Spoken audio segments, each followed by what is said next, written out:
Hello hi नमस्कार ओडिशार सबु सिनेप्रेमी भाई और भौणी मानक आम ओडिया सिनेमा चैनल को स्वागत करुच्ची।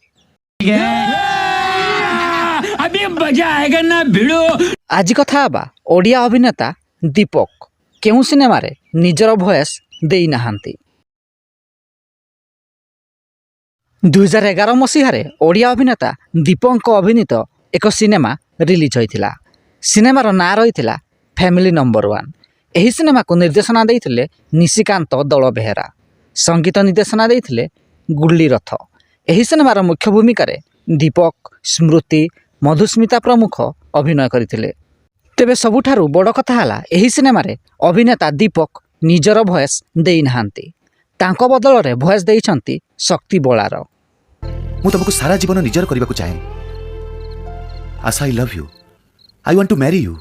जदि वीडियोटी पसंद आस्ताए तेबे लाइक, शेयर एवं चैनल टी को सब्सक्राइब करंतु।